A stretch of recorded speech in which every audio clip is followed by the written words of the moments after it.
Once there was a goat who had 7 young kids, and she loved them as a mother loves her children.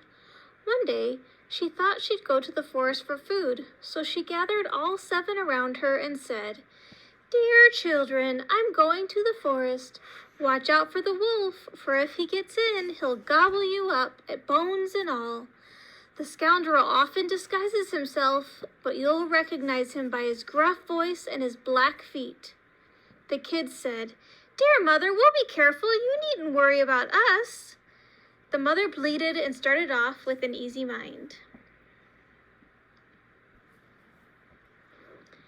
It wasn't long before someone knocked at the door and called out, "Open up, dear children, your mother is here, and she's brought something for each one of you." But the kids recognized the wolf by his gruff voice. "We won't open," they cried. "You're not our mother. She has a lovely, delicate voice, and your voice is gruff. You're the wolf." Then the wolf went to the store and bought a big piece of chalk. He ate the chalk, and it made his voice smooth.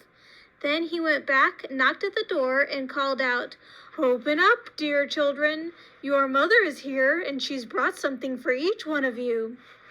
But the wolf had put his black paw on the window ledge. The kids saw it and cried, "We won't open. Our mother hasn't got black feet like you. You're the wolf." Then the wolf went to the baker and said, "I've bruised my foot. Coat it with dough." After the baker had coated his paw with dough, he went to the miller and said, "Sprinkle white flour on my paw." The miller thought, "The wolf wants to trick somebody," and refused. But the wolf said, "If you won't do it, I'll eat you up." Then the miller was afraid and made his paw white. Yep, that's the way people are. The villain went to the door for the 3rd time, knocked and said, "Open up, children. Your dear mother has come home, and she's brought something for each one of you from the forest." The kids cried out, "First show us your paw, then we'll see if you're our dear mother." He put his paw on the window ledge, and when they saw it was white, they thought he'd been telling the truth and opened the door. But who should come in but the wolf? They were scared to death and tried to hide. One jumped under the table, the second into the bed, the third into the stove, the fourth into the kitchen, the fifth into the cupboard, the sixth under the wash basin, the seventh into the grandfather clock.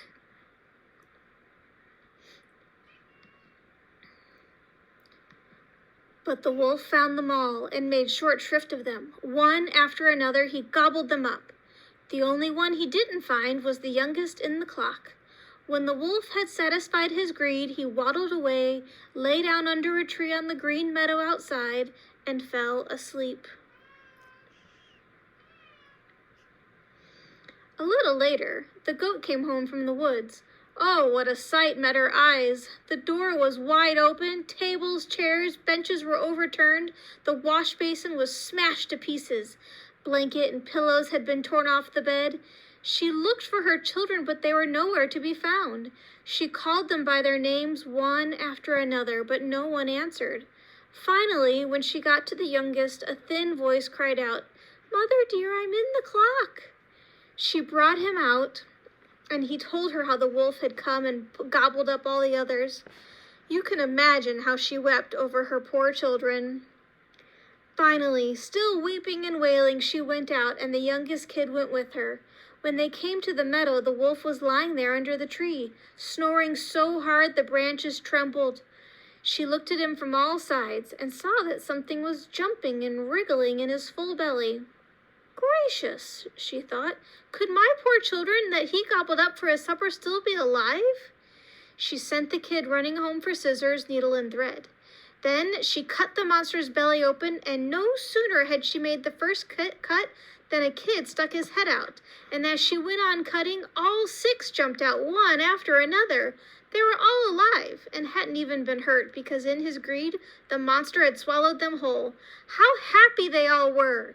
They snuggled up to their mother, and each hopped about like a tailor at his wedding. Then the mother goat said, "Now go find me some stones. We'll fill this godless beast's belly with them while he's asleep."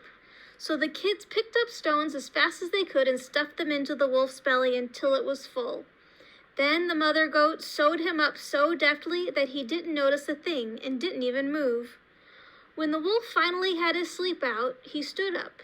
The stones made him very thirsty, so he thought he'd go to the well for a drink. But when he started to walk and to move from side to side, the stones clattered and rattled in his belly. He cried out, "What's rumbling and bumbling around in my belly? I thought it was 6 little kids, but it's only a lot of stones." And when he came to the well and bent over the water to drink, the heavy stones pulled him in and he drowned. When the 7 kids saw that, they came running and cried aloud, "The wolf is dead! The wolf is dead!" And they and their mother went dancing around and round the well for joy. The end.